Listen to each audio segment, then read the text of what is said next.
Bapa, terima kasih Tuhan perhatikan hidup kami, ibadah kami. Tuhan menggembalakan kami sepanjang waktu, melewati khususnya lembah-lembah air mata, masa-masa kekelaman, hidup penuh perjuangan selama pandemi dan pasca pandemi. Tuhan tidak pernah meninggalkan kami, Tuhan menuntun langkah-langkah kami. Tuhan menghibur pada waktunya, memberi kekuatan pada waktunya, mencukupkan pada waktunya, dan menolong pada waktunya. Terima kasih Bapak untuk semua yang Tuhan izinkan terjadi, termasuk yang tidak kami kehendaki. Karena kami tahu itu semuanya dalam kontrol Tuhan, untuk terbaik bagi kami atau bagi yang lain. Dan kami mau belajar firman-Mu Tuhan dalam 2 ibadah ini, supaya firman-Mu menuntun langkah-langkah kami. Dalam nama Tuhan Yesus kami berdoa mengucap syukur. Amin. Dengan kemuliaan bagi Tuhan. Haleluya. Silakan duduk. Pagi ini saya mau bicara mengenai kesehatan roh dan tubuh. Ibadah 2 saya mau bicara keluarga. Jadi yang ikut Zoom atau live streaming atau YouTube mau ikut dua-duanya, ya 2 tema, bahkan 2 tema yang berbeda, ya bukan nyambung. Saya salah konsep, bukan salah konsep, saya pikir Mangga 2 sebelah. Tahun lalu, kesana udah tema ini, kalau gitu yang ini gitu ya. Begitu udah keluar tol baru saya baca WA lagi Bu Ati. WTC Mangga 2, bukan Mangga 2 Square ya. Oke, tapi saya tahu itu tetap firman ini buat saudara juga ya. Oke, filenya boleh ditayangkan. File yang pertama mengenai kesehatan roh dan tubuh. Nah, oke, boleh file selanjutnya. Tuhan menciptakan tubuh kita dengan regenerasi sel. Ya, berikutnya langsung aja beberapa file nanti cepat sekali ya. Apa itu regenerasi sel? Ketika tiap hari sel saudara ada yang rusak, maka juga tiap hari ada sel yang diperbaiki, diproduksi kembali. Setiap sel membelah, itu namanya regenerasi sel ya, membelah. Tapi kalau membelahnya error karena stres, kepahitan, ada metabolisme yang rusak, maka membelahnya error malah membentuk sel kanker. Nah supaya yang membelah ini kualitasnya bagus, ya harus dikasih bahan baku yang bagus. Ya, oke berikutnya lagi. Contohnya Pak, kalau regenerasi selnya bagus tuh gimana? Ya contohnya saya umurnya udah masuk 60 tahun, tapi dites usia biologi saya baru 46 tahun, lalu 45 tahun, bahkan terakhir 3 bulan lalu umur saya 35 tahun. Umur metabolisme tubuh. Jadi kalau dokter yang di Tasoid pernah mengajarkan bahwa kita ini punya lifetime 120 tahun. Ya, jantungnya, ginjalnya, semuanya. Kalau itu apa? Makanannya dari lahir selalu yang halal, yang haram. Babi, anjing, kucing, dan kawan-kawan tidak dimakan. Ikan tidak berisik, tidak dimakan. Nggak pernah menghisap asap yang keluar dari bus kota. Udaranya seger tinggalnya di gunung. Nggak pernah kecewa, kepahitan, sedih. Selalu gembira, senyum, damai, sejahtera. Umurnya 120 tahun. Kecewa, kepahitan, makin pendek umurnya. Makan yang haram, makin pendek umurnya. Ya. Jadi bisa 120 tahun. Nah, tubuh kita bisa dicek. Anda bisa ke klinik, rumah sakit, cek umur biologis, umurnya berapa. Ya, saya paling tidak berapa bulan yang lalu 35. Tapi saya nggak dokumentasiin, ada sih di HP saya yang terakhir ya ini. Oke, berikutnya lagi. Nah, bahkan saya tes untuk fungsi pankreas saya, di mana saya seorang yang diabetes, gula 400 sampai A1C11, maka sekarang ini gambarnya pankreas saya udah hijau semuanya. Boleh file berikutnya, apa kata firman Tuhan soal kesehatan? Bagaimana kita bisa sehat secara fisik dulu. Sehat fisik ini sebagai ilustrasi sehat roh, ya, sebagai jembatan. Nah, gimana sehat fisik? Nomor 1, bernafas. Di sini ada yang denyut jantungnya lemah, saya bisa naikkan. Ada di sini yang insomnia, nggak bisa tidur karena denyut jantung 100, 110. Dalam waktu beberapa hari saja saya bisa turunkan Anda, denyut jantungnya normal 70, 80. Saya bisa mengatur diri saya, denyut jantungnya oke 70, 60, 65, pasti ngantuk, tidur, udah. Mau terbang ke Amerika kemarin bulan lalu. Jakarta Doha 9 jam. Terbang, naik, makan, tidur 7 jam, bangun, makan lagi, nyampe. Doha Amerika 15 jam, gak masalah. Terbang, naik, makan, atur denyut jantung, pelankan ke 60, pasti ngantuk, tidur 8 jam, 7 jam. Bangun, lihat film 2 kali, nyampe. Jadi Anda bisa tidur kapan saja. Saya bisa ajari Anda seperti itu. Nanti kalau memang tertarik, saya akan kasih ke Bu Ati link WA grup belajarnya gratis 14 modul ya. Insomnia sembuh, minum kista kanker, nggak perlu kemo, nggak perlu radiasi. Anda apalagi sakit apa? Autoimun sembuh, diabetes lepas obat dan seterusnya. Ya lewat apa? Nafas. Kenapa? Karena firman Tuhan berkata, Kejadian 2 ayat 2, Kejadian 2 ayat 7. Ketika itulah Tuhan Allah membuat manusia itu, bikin Adam dari ayat ini, dari tanah, dikasih nafas. Kenapa nafas itu menyembuhkan, menyehatkan? Karena nafas dari ayat ini jelas, lalu Tuhan memberikan nafas hidup. Jadi nafas itu punya siapa? Anda diambil nafasnya, mati. Nafas itu punya Tuhan, betul? Nafas bukan oksigen ya, kalau ini bahasa Ibraninya ruah. Roh, ruah, nafas. Ya, nafas dari Tuhan. Oke. Berikutnya lagi, hanya singkat saja, nanti kalau mau belajar ini semuanya, saya akan mau ajarkan kepada saudara. Waktu saya belajar dulu, saya bayar satu modul 100.000, lalu anak saya sakit, kena COVID, Delta, tergeletak di lantai, saya mau launching berbayar juga, Tuhan bilang gratis. Loh Tuhan, saya bangkrut. Anda tahu IFA dahsyat, MLM IFA, jual badik, sepatu, kosmetik, segala macam, kantor kami di BSD, stokis kami 220 kabupaten, bangkrut. Pandemi ini dahsyat banget. Maka waktu bangkrut saya pikir saya mau bisnis kesehatan. Kalau orang kemo 500, 600 juta, lalu kini 14 modul 1,4 juta sembuh. Masa nggak mau sih? Insomnia, udah belasan tahun insomnia, minum obat tidur tiap hari, sembuh. Masa nggak mau sih bayar? Gitu ya. Baru mau launching Tuhan bilang gratiskan. Lah Tuhan, saya bangkrut Tuhan. Kamu pelihara orang lain, saya pelihara kamu. Amin sih amin, tapi peliharanya gimana? Gitu ya. Singkat cerita ternyata Tuhan pelihara saya 2 tahun ini lewat lukisan. Saya jual lukisan 10 juta, 15 juta, 25 juta, setiap bulan laku 4-5 biji. Bukan jual obat, jual bukan suplemen. Lukisan sudah bisa laku, itu pemeliharaan Tuhan. Yang beli dari mana-mana, Singapura, Amerika, bahkan kemarin Amerika beli udah nggak tahu berapa puluh jumlahnya. Sampai akhirnya saya dipanggil ke Amerika untuk ngelukis, saudara. Aduh, suruh ngelukis rumah gede banget, saya bilang, wah saya nggak bisa sendiri, kalau 3 minggu nggak bisa istri. Ya udah, saya beli tiket suami istri. Lalu orangnya itu istrinya bilang begini sama yang mau bayar tiket saya, Pak Jarod udah umur lo kasihan, kasih dia first class, ekonomi $1.500, bisnis 3.000, first class $7.000 satu orang, kita berdua. Itu kadang lukis loh ya, itu bukti pemeliharaan Tuhan. Apa saja yang diperbuatnya berhasil, kalau Tuhan berkati. Oke, tapi balik ke sini. Boleh berikutnya, maka itu ada sekitar 14-an modul, 1 ABCD masih gitu ya. Anda saya kacakan free. Oke, lewati beberapa slide, berikutnya lagi, terus lewatin lagi, itu sumber ilmunya, lewatin lagi. Nah, kembali ke firman Tuhan. Kenapa nafas menyehatkan secara fisik? Waktu Ayub sakit, datang Elifas build up shofar. Nasihatnya salah semuanya, Tuhan marah. Datang Elihu, Tuhan gak marah. Apa nasihat Elihu? Roh Allah telah membuat aku hidup dan nafas yang maha kuasa membuat aku hidup. Atau terjemahan yang lain, nafas yang maha kuasa menyembuhkan. Boleh file berikutnya lagi. Ayatnya banyak, saya baca 1 ayat. Beginilah firman Tuhan Allah kepada tulang-tulang itu. Aku memberi nafas hidup di dalammu supaya kamu hidup kembali. Ceritanya begini pasal ini. Bangsa Israel yang sakit, roh terutama sebenarnya. Diilustrasikan seperti tulang-tulang kering. Lalu Tuhan berfirman kepada Yeskiel. Bernubuatlah kepada tulang-tulang kering itu. Bukan tulang, itu bangsa Israel sebenarnya, ilustrasi, bahasa nubuatan. Supaya berhembus nafas kehidupan dari utara, selatan, timur, barat. Maka bernubuatlah aku seperti kata firman Tuhan. Berhembuslah nafas hidup kepada tulang-tulang kering itu. Maka tulang-tulang itu tumbuh daging, tumbuh otot, bangkit menjadi tentara yang besar. Nafas kehidupan punya Tuhan. Menyembuhkan, menguatkan, membangkitkan. Maka apapun penyakit Anda, ya, saya akan membuat Anda ketemu Tuhan yang punya nafas. Dan Tuhan sembuhkan Anda. Tapi ada tekniknya bernafas sampai 14 teknik. Bukan nafas yang agama ini, agama itu, bukan nafas untuk cari kesaktian, bukan New Age Movement, karena aliran nafas ada ribuan. Tapi nafas yang akan jelaskan secara ilmiah kenapa hemoglobin naik. Kenapa iritasi radiasi sembuh. Ya, Anda ada yang ada inflamasi, dalam waktu 1-2 jam aja sakitnya bisa langsung hilang. Karena interleukin 10 anti-inflamasi langsung diproduksi dalam tubuh Anda. Anda punya miom, kista, kanker, diabetes, pergi ke rumah sakit, cek pH darah, pasti di bawah 7. Dalam waktu 30 menit saya akan bikin pH Anda naik. Ya, jadi Anda bisa beli pH meter, cek pH urin mengindikasi, atau sebelum olah nafas tes pH-nya, habis itu tes pH-nya. Setiap anggota saya suruh beli oximeter untuk menunjukkan bahwa oximeter Anda, saturasi Anda naik 100%, tapi itu butuh 1 bulan. Kalau Anda selama ini ada bronkitis, pernah kena long covid, nafasnya susah, nafasnya tersengal-sengal, saturasi 94 melulu, 95 melulu, 1 bulan 100%. Saturasi 100%, pH 7,45, 3 bulan kanker mati. Ya. Oke, artinya apa? Nafas menyehatkan tubuh.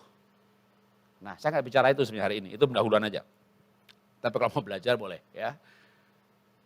Kalau nafas itu menyehatkan tubuh, lalu gimana? Nafas apa yang menyehatkan roh? Oke, boleh ayat berikutnya. Ini dia ya. Jadi tubuh ini sehat dengan nafas. Lah kalau roh, apa nafasnya roh? Baca Alkitab ya. Mazmur 42 ayat 8. Tuhan memerintahkan kasih setianya pada siang hari dan pada malam hari aku menyanyikan nyanyian suatu doa kepada Allah kehidupanku. Oleh berikutnya, maka banyak pendeta kan mengajarkan ya, doa itu nafasnya orang Kristen. Kalau kita banyak berdoa dan terus berdoa, selalu berdoa, roh kita kuat. Protes Pak Jarod, ada pendoa syafaat kok rohnya lemah juga, jatuh dalam dosa juga, bahkan dosanya aneh-aneh, LGBT, homo, korupsi, penyakit macam-macam. Karena dia pekerjaannya berdoa. Jadi para pendoa syafaat dengar saya, Anda jangan berdoa sebagai pekerjaan, pasti akan capek, lelah, dan stres. Tapi doa itu hubungan dengan Tuhan. Maka saran saya, perbanyak doa intim dengan Tuhan, bukan doa syafaat, bukan doa minta. Alkitab berkata, mintalah akan diberi supaya penuhlah sukacitamu. Betul. Betul, ada ayatnya minta, tapi jangan minta terus. Jangan memuji Tuhan sebagai pendahuluan untuk minta. Minta itu merusak hubungan. Contoh, punya anak enggak? Mah, mama cantik deh, cepet. Papa ganteng deh, 1000. Becidak lu nih anak. Kecil enggak apa-apa lah, anak kecil minta-minta. Kalau ada udah gede, udah bekerja, saatnya mengabdi kepada orang tua, betul? Anda punya sahabat, minta dikasih enggak? Dikasih lah namanya sahabat. Tapi tiap kali ketemu, minta pulsa boleh enggak? Tethering lah paling enggak. Ngobrol, mau pulang. Aduh sorry gue gak bawa duit. Minta duit ya buat gojek pulang. Tiap kali ketemu begitu, bukan sahabat tuh garong saudara. Ketiga. Jadi ada ketemu Tuhan jangan minta melulu. Bersyafaat boleh hari Minggu misalnya. Senin, Selasa, Rabu, Kamis gak usah doa. Gak usah doa minta maksudnya. Gak usah doa syafaat. Doa apa dong? Pujian kepada Allah itulah kehidupanku kata Daud. Tuhan terima kasih engkau baik. Aku orang berdosa, dosaku banyak banget. Tuhan tahu kan aku pernah bercerita, aku pernah minta ampun. Tapi Tuhan ampun nih, aduh terima kasih Tuhan. Hidupku nih gak berarti Tuhan, dulu aku egois. Hidup hanya mikir diri sendiri, gimana kaya, gimana sukses, gimana diberkati. Tapi sekarang Tuhan, aduh firman-Mu mengubah aku. Aku mau berguna bagi orang lain Tuhan, terima kasih benar Tuhan. Terima kasih Tuhan, hidup ini begitu banyak jalan yang aku harus pilih. Firman-Mu menuntun aku, terima kasih, oh memuji, menyembah, amin. Udah, udah pakai minta. Maka Tuhan akan intim dengan saudara, saudara akan intim sama Tuhan, roh Anda kuat. Ya, banyak orang banyak berdoa, rohnya gak kuat juga, minta melulu.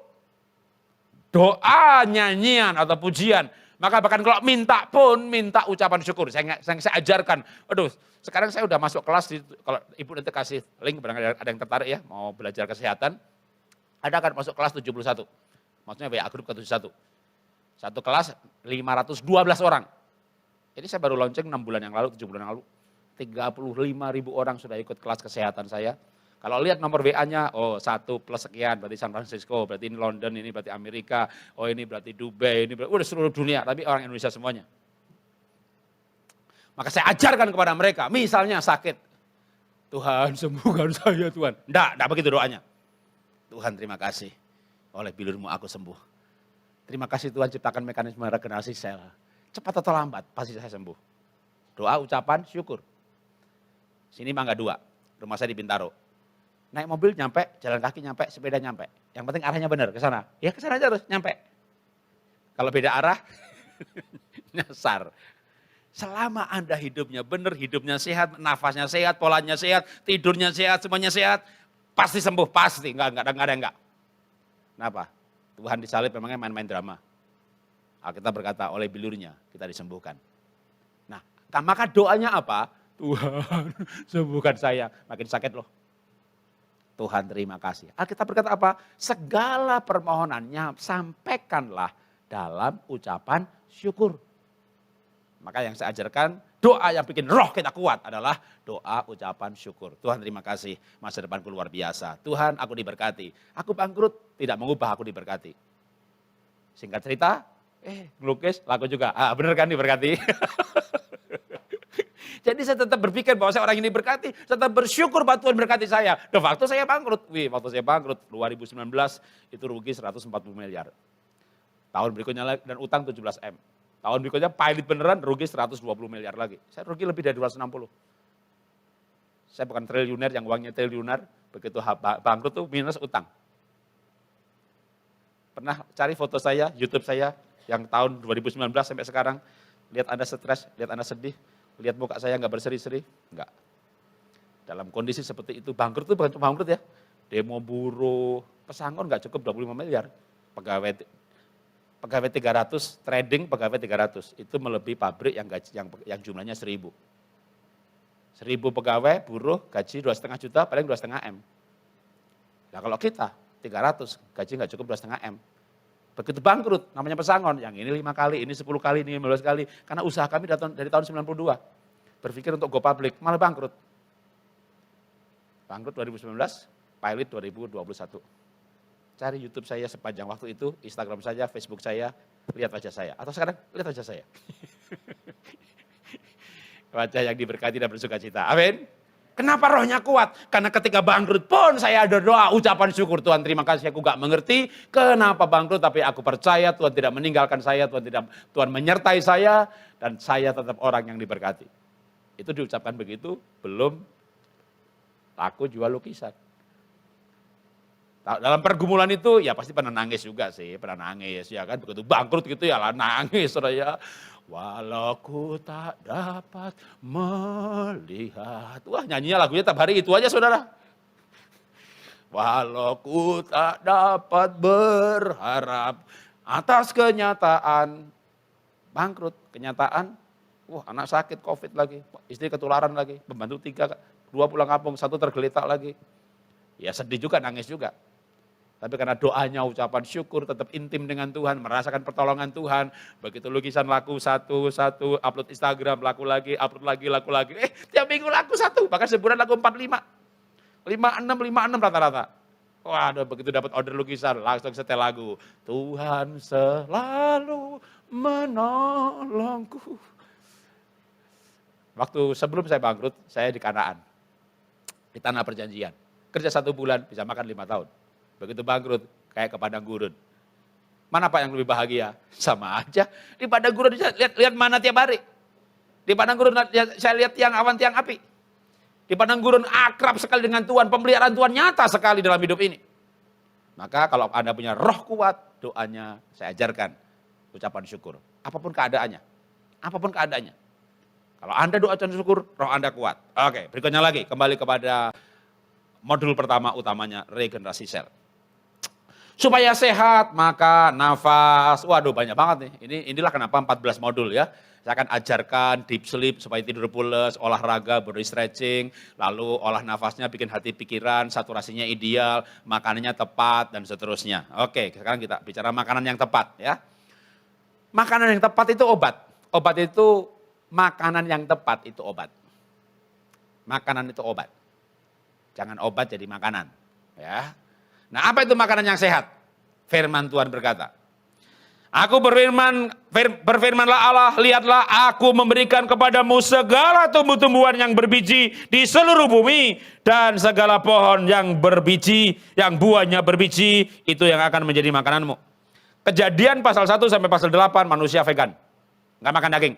Dan mereka umurnya 700 tahun, 600 tahun, 300 tahun. Baca aja Alkitab saudara. Sampai pada zaman air bah orang tidak makan daging. Masa air bah, Babel, lalu Tuhan berkata mereka boleh makan daging supaya umurnya 120 tahun saja. Jadi akan ada makan daging nggak apa-apa juga ya, lumayan ya, bisa 120. Itu pun kalau dagingnya Alkitabiah sesuai yang Alkitab ajarkan dalam kitab Imamat. Ikan tidak bersisik nggak boleh. Berkaki 4 tapi tidak memamah biak kayak kuda, babi nggak boleh. Makan babi masuk surga nggak? Masuk surga. Karena masuk surga bukan karena makanan domba dan sebagainya. Anda masuk surga karena mengaku dosa, terima Tuhan Yesus sebagai Tuhan dan Juru Selamat pribadi. Tapi kalau selama hidup di dunia mau sehat, makanlah makanan yang clean. Atau Alkitab bilang halal. Cari dokter. Minta dijelaskan daging sehat. Daging sehat itu indikatornya apa? Bakteri patogen, jenisnya, jumlahnya, skala di bawah 50. maka semua binatang haram yang namanya anjing, kucing, babi dan kawan-kawan, ya lele, belut, tidak bersisik, udang yang bisa tinggal yang merayap di laut, yang tinggal di dua benua, di darat juga, di air juga, kata misalnya begitu, kepiting, maka semua bakteri patogennya termasuk babi yang dipelihara di tempatnya steril, di spray desinfektan tiap detik, tiap menit, makanannya pelet, bukan tai, bukan yang lain-lain, tetap bakterinya secara DNA diturunkan, warisan tadi turun-temurun, bakteri patogennya di atas skala 50. Nah, kalau babi hampir 90. Jadi kalau bicara kesehatan, maka Tuhan tidak bodoh. Tuhan bodoh atau pintar? Kalau Tuhan berfirman ini jangan dimakan, bodoh atau pintar? Berlaku apa tidak? Terserah saudara. Ya, tapi yang pasti kalau perjanjian lama yang berkata dosanya kecil sembelih tekukur, dosanya besar sembelih sapi, dosanya lumayan gede domba, nggak perlu lagi. Salib Tuhan Yesus sudah menggenapi penebusan, menggenapi ibadah. Tapi Taurat jangan membunuh tetap berlangsung. Hormati orang tua tetap berlangsung. Jangan makan babi tetap berlangsung. Percaya boleh? Tidak boleh. Ya kita bisa beda sinode dalam hal ini. Saya tahu GBI makan babi, ya kan? Ya, ketua sinodenya juga. Nanti saya jelaskan. Oke. Kita lanjutkan lagi sekarang. Boleh berikutnya lagi? Sebentar. Wah, file saya malah jadi ketutup yang di sini. Nggak apa, saya pakai yang di sini ya. Jadi kalau mau sehat, makanlah makanan yang Alkitab perintahkan. Oke, boleh file berikutnya? Lalu gimana Pak soal makanan haram-haram tadi yang Bapak sebut anjing, kucing, babi, dan kawan-kawan? Oke, ini cepet aja ya, karena ini bukan seminar. Dalam ayat imamat, saya ambil satu aja, ada ratusan ayat kalau bicara soal haram dan halal. Maka dikatakan itu taumai. Yang bahasa Inggrisnya bagus, unclean. Itu kalau makanan haram. Itu sebenarnya terjemahnya unclean. Taumai. Oke, berikutnya lagi. Gimana kalau misalnya anak haram? Ternyata haram di situ bukan unclean, terjemahan bahasa Inggrisnya. Bastard atau ilegal. Oke, berikutnya lagi. Gimana kalau misalnya uang haram? Ternyata haramnya di situ mispa. Oke, berikutnya lagi. Nah ini yang haram beneran, ya kan?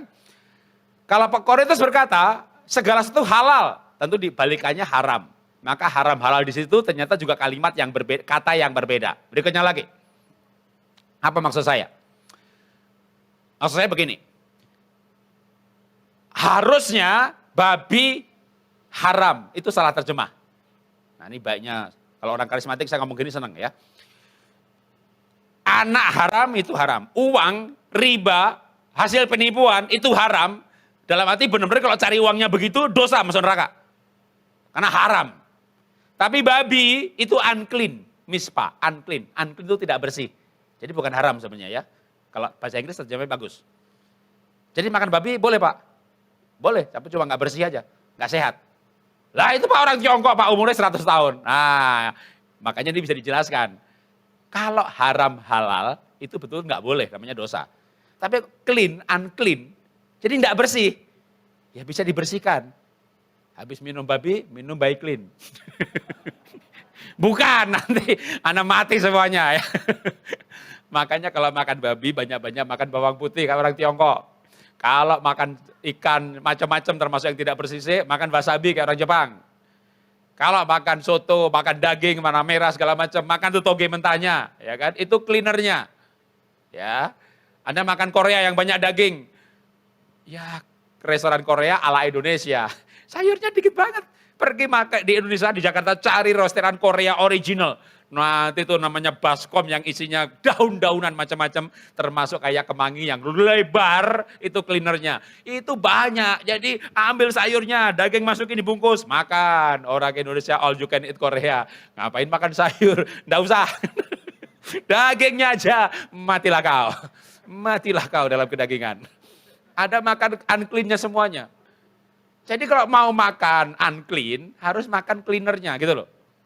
Ya, jadi saya gak radikal banget kok. Kalau baru pertama tadi babi semuanya disebut. Yang karismatik udah mulai sedih saudara. Ya, wah, di pendeta jangan dipanggil lagi, dia mengganggu selera makan. Oke, saya baik hati dah. Saya ajarkan makan cleanernya juga. Supaya Anda makan dan sehat. Dulu saya gak mau, ya. Bahkan mertua saya juga hamba Tuhan kebelah sidang, gak mau makan babi. Tapi saya akhirnya makan. Kenapa? Tadi saya bilang, Saya ketemu bapaknya ketua sinode, ya ketemu ketua sinode juga. Sebelum dia ketua sinode kita udah sahabat, nginep di rumahnya, nggak di hotel gitu kan. Lalu saya makan kan nggak makan babi, anjing, kucing dan kawan-kawan, nggak makan ikan tidak bersisik. Lalu saya dinasihati. Nah, ya nama gak enak karena ini bapaknya Pak Rubinadi ya, bapaknya ketua sinode Pak Julius Isa. Makanlah, saya juga makan kok udang dikit-dikit gitu. Waktu itu saya belum ngajari soal clean dan unclean. Jadi waktu disuruh makan dikit-dikit, kenapa Pak? Gitu kan. Kalau dia jawabnya teologis, pasti saya debat.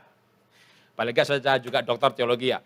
Saya juga belajar dari orang Advent mengenai bahwa yang haram halal itu masih berlaku. Begitu ya. Dan waktu dengar logikanya, termasuk penjelasan ketika Petrus mendapat penglihatan soal makan, itu kan bukan bicara soal makanan, bicara soal penginjilan. Injili orang semua suku, bukan bicara makanannya. Dan setelah itu Petrus Rasul dan kawan-kawan di Kisah Para Rasul masih tidak makan yang haram.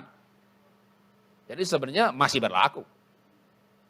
Maka kalau saya diajak bicara begitu, ayo kita berdebat. Ayatnya mana, bahasanya ayat mana, tak layani semuanya. Tapi konsepnya adalah clean dan unclean. Nah, waktu saya dinasihati sama Bapak Julius Isa, kenapa Pak harus makan? Kalau dia jawabannya teologis, saya pasti debat. Tapi jawabnya apa? Pak Jarod, makanlah babi dikit-dikit. Kenapa Pak? Biar nggak lupa rasanya. Itu kan unclean Pak, jadi yang jorok-jorok itu dikit-dikit gak apa-apa lah, makan lotek juga dikit-dikit, makan karedok dikit-dikit, ada BAB-nya lancar. Orang kaya, tahu orang kaya? Orang kaya itu makannya bersih, sehat semuanya, maka mereka susah BAB. Orang miskin mencret melulu tiap hari, cerot.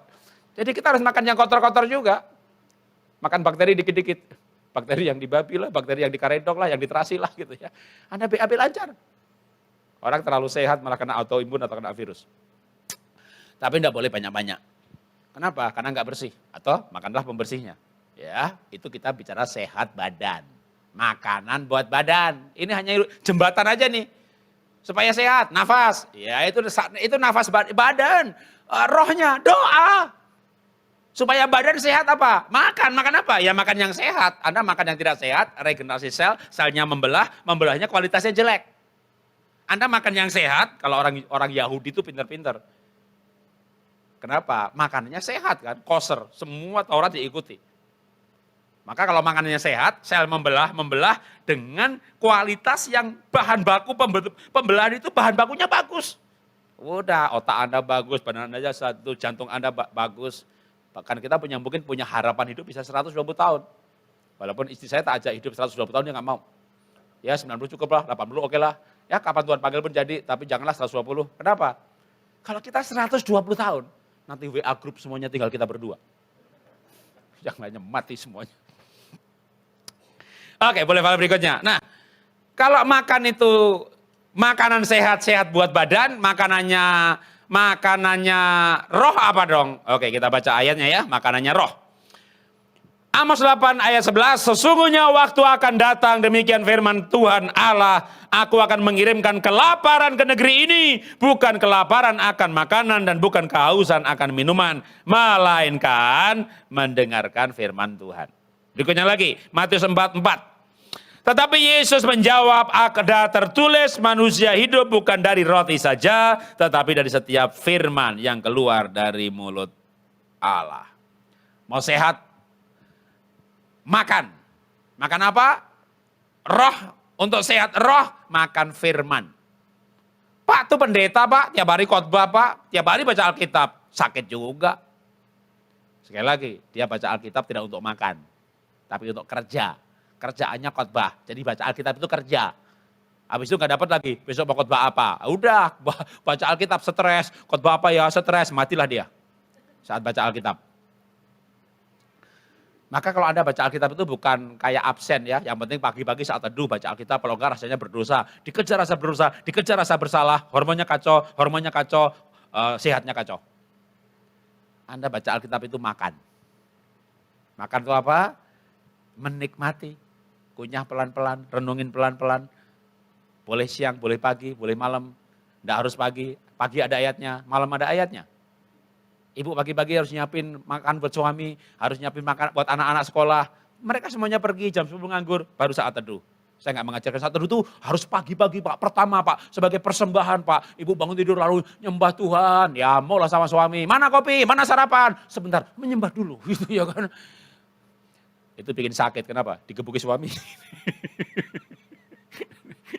Namanya saat teduh itu 24 jam ini cari teduhnya kapan? Tuhan tuh nggak pakai jam, kenapa? Bumi kan bundar. Anda mau pagi, Amerika lagi malam. Anda mau siang, Eropa lagi malam. Tuhan tuh 24 jam. Tuhan tuh di mana-mana. Jadi cari saat yang paling teduh, Anda baca. Bahkan kalau Anda tipe orang kinestetik, kayak saya, kinestetik itu apa? Nggak bisa diem. Baca 1-2 ayat sambil jalan kaki aja. Waduh, namanya orang kinestetik. Kalau jalan, kalau bergerak, otaknya malah kinclong. Celung, wih, pewahyuan mengalir, arti mengalir. Tiba-tiba kita kayak berbicara. Tuhan kayak berbicara. Itu ayat, maka firman itu hidup. Kenapa? Ayat itu berbicara. Kita baca satu kalimat, itu kayak Roh Kudus menerangkan di hati kita berkalimat-kalimat. Aduh, itu segar sekali. Tapi kalau baca Alkitab itu kewajiban, tidak menyehatkan roh. Maka firman itu menyehatkan ketika firman itu menjadi makanan hidup. Yang berbicara dalam hati nurani karena kita merenungkan siang dan malam. Makanya kita berkata, berbahagialah orang yang kesukaannya Taurat Tuhan. Yang merenungkannya siang dan malam. Baca, renungin ya. Pemula, lahir baru pertama jadi Kristen. Mulai dengan kitab Yohanes, itu dalam banget. Ya, jangan ngasih PR kepada orang yang baru lahir baru ya. Mulai baca Imamat ya, habis itu Wahyu, setelah itu kita bilangan, pusinglah mereka. Ya, kalau mau perjanjian lama ya Mazmur atau Amsal, itu bagus ya. Dicernanya gampang, kayak bayi baru lahir, makanya bubur dulu. Ya kan, jangan ada punya bayi, oh yuk nak kita cari durian nak, kuliner ya nak ya. Bayi baru lahir diajak kuliner pertama durian, habis itu nak kita makan kare dok. Yang pedes ya nak ya, itu antioksidan tinggi nak kata Pak Dokter Pak. Cabe, wah, blak mati dia saudara ya. Jadi makan itu ada urutannya ya, makan firman ada urutannya. Oke, berikutnya lagi. Gimana sehat? Maka kalau secara medis, secara biologis maka harus tidur. Anda tidak bisa tidur, saya ajarkan bisa tidur, saya bikin Anda bisa tidur. Tidur yang pules. Apa tuh tidur pules, tidur sehat? Tidur sehat itu ada indikatornya. Anda bangun tidur, wah segar sekali. Berarti Anda tidurnya benar. Ada nggak di sini yang bangun tidur? Aduh Pak Darsani kalau bangun tidur pegel banget Pak. Lu tidur apa kerja bakti? Habis tidur ngantuk. Aduh tidur menguap, badannya pegel. Iya sih Pak Jarod, tadi malam saya tidur itu ngimpi Pak dikejar maling Pak. Saya ngimpi dikejar setan Pak. Kenapa lu gak ngimpi nangkep maling? Kenapa lu gak ngimpi ngusir setan? Aduh saya ngimpi Pak. Liburan ke luar negeri Pak, tapi di airport ketinggalan pesawat Pak. Saya bangun Pak, lu tidur aja sial gimana bangun? Tidur aja susah. Ngimpinya dikejar setan, dicekik setan, makan keselak makanannya jatuh, pergi liburan ketinggalan pesawat. Ngimpinya susah terus. Anda perlu cari gembala pelayanan pelepasan. Atau kalau enggak ya ikut pelajaran saya aja, tak ajari pikiran positif. Lepas dari pikiran negatif, lalu sebelum tidur olah nafas dulu, Anda tidur maka sehat. Tidur itu menyehatkan. Tanya dokter, kapan regenerasi sel terjadi? Waktu tidur. Ada ayatnya Pak? Ada, boleh file berikutnya. Bahkan firman Tuhan berkata soal tidur untuk kesehatan badan secara fisik. Mazmur 41 ayat 3. Tuhan membantu dia di ranjangnya waktu sakit. Di tempat tidurnya kau pulihkannya sama sekali dari sakitnya. Kapan dipulihkan? Kapan disembuhkan? Waktu tidur. Tuhan memberkati orang yang dicintainya waktu tidur. Tidur itu menyehatkan karena terjadi regenerasi sel. Tentu tidurnya harus jam paling lama 10:30. Kalau bisa jam 9 lebih bagus, bangun boleh jam 4, boleh jam 5. Anda tidur 8 jam, mulainya jam 1 malam gak sehat. Anda harus mengikuti jadwal organ tubuh gak mengikuti jadwal Anda. Ya, jadi ada tidur sehat. Nah, itu sehatnya badan. Kita gak bicara badan, ini gereja ya kan. Kita bicara roh. Apa istirahatnya roh? Nah, kalau tadi soal babi, anjing, kucing, dan kawan-kawan sebelum sampai clean dan unclean, waduh, orang karismatik udah tegang aja mereka sambil ibadah ya. Begitu clean unclean, senyum kembali. Tapi ini poin 3 nih orang karismatik senang. Apa itu istirahatnya roh? Yesaya 28, 11, 12. Sungguh oleh orang-orang yang berlogat ganjil dan oleh orang-orang yang berbahasa asing akan berbicara kepada bangsa ini. Dia yang telah berfirman kepada mereka, inilah tempat perhentian, berilah perhentian kepada orang-orang yang lelah, inilah tempat peristirahatan. Jadi apa istirahatnya? Roh, bahasa asing, bahasa lidah, glosolali, gereja saudara menyebutnya bahasa roh, boleh juga. Ya, Alkitab juga menerjemahkan bahasa roh. Maka Paulus berkata, kalau aku berbahasa roh, maka rohku yang berdoa. Sebenarnya rohnya supaya sehat. Kenapa sehat? Paulus berkata, kalau aku berbahasa roh, maka rohku yang berdoa, akal budiku tidak berdoa. Akal budinya diistirahatkan, pikirannya diistirahatkan supaya sehat. Orang sakit karena pikirannya nggak pernah istirahat. Tidur aja mikir terus, tagihan belum dibayar, cek udah dibuka, saldo belum ada, mikir terus. Maka waktu tidur, blek, ngimpinya dikejar maling, ya kan.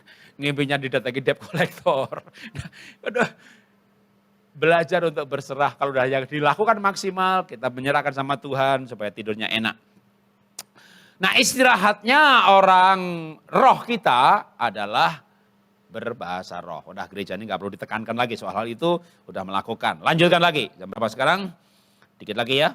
Oke, 1 poin lagi dah kalau gitu. Ya, ada 5 poin tapi tak ambil sampai yang keempat aja. Supaya sehat ya olahraga. Alkitab berkata latihan badani terbatas gunanya.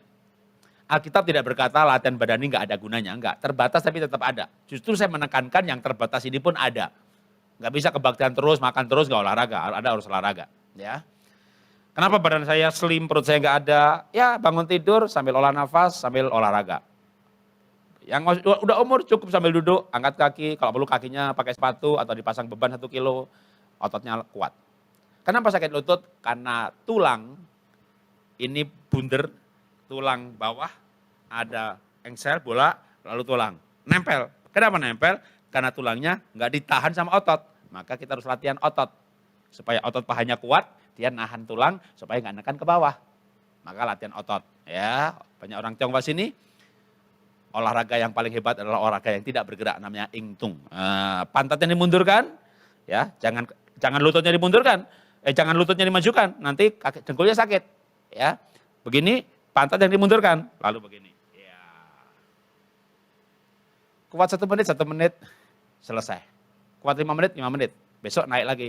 Jangan berkali-kali, nanti malah sakit. Ya, lalu kayak push up tapi nggak bergerak, namanya ngeplank.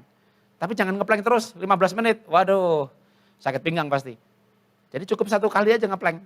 1 menit cukup 1 menit, gerakan yang lain, relaksasi ya. Kalau takut salah ya ikut saya, tak ajari nanti. Zoom tiap pagi. Nggak ada Zoom, ada rekamannya, tinggal lihat YouTube-nya. Cari aja, ngeplank Jarod Wijanarko gitu ya. Anda pasti ketemu saya ngajari posisi seperti itu, gambar itu ya. Oke, berikutnya lagi, itu adalah badan, supaya sehat ya kita olahraga. Masih muda ya silakan aerobik, lari, treadmill, badminton ya. Umurnya 60, semangat, iya semangat, badannya udah gak kuat, badminton juga. Saya punya teman hamba Tuhan di Lampung, pas badminton ya duduk, lalu dipanggil Tuhan. Kenapa? Jantungnya berdetak terlalu cepat, umurnya udah gak nyanda, semangatnya masih muda. Makanya bapak-bapak yang udah umur, ibu-ibu udah umur, kalau sepedaan dengan yang seumur aja. Kenapa? Ya kan kalau kita, dada udah gak enak nih, berhenti gitu ya kan. Tapi kalau Anda latihan nafas, nanti yang 15 menit berhenti, bisa sepedaan 2 jam gak berhenti, kuat. Karena memang ditopang oleh paru-paru yang sudah dibetulkan. Ya. Regenerasi sel gak ada batas umur. Bisa kayak Musa nanti 120 tahun dan masih gak pikun, matanya masih jelas, dan seterusnya. Oke, sekarang gimana dengan roh? Kalau badan sehat dengan olahraga, bagaimana roh? Ayat terakhir, 2 Korintus pasal 4, 17. Sebab penderitaan ringan yang sekarang ini mengerjakan bagi kami kemuliaan kekal yang melebihi segala-galanya, jauh melebihi besar daripada penderitaan kami. Jadi olahraganya roh itu adalah penderitaan. Ini juga gak enak ya, gak pada amin semuanya. Boleh berikutnya? Ya, amin gak amin, penderitaan itu menguatkan roh kita. Pak Jarod rohnya kuat banget sih Pak, tabah banget sih Pak. Lah kan saya banyak mengalami penderitaan saudara. Lagi ke Bali sekeluarga, rumah kebakaran, padahal nggak diasuransi, ludes habis. Waduh, bukannya roh nih, jantung dak dikduk. Buka pabrik sepatu, bangkrut. Buka toko, bangkrut. Ganti grosir, pernah juga Mangga 2 sama di Tanah Abang. Tutup juga.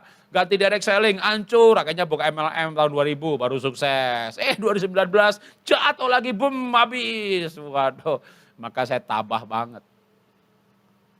Roh saya kuat sekali. Tapi ada orang yang penderitaan hancur, penderitaan mati, penderitaan stres, penderitaan stroke. rohnya nggak kuat.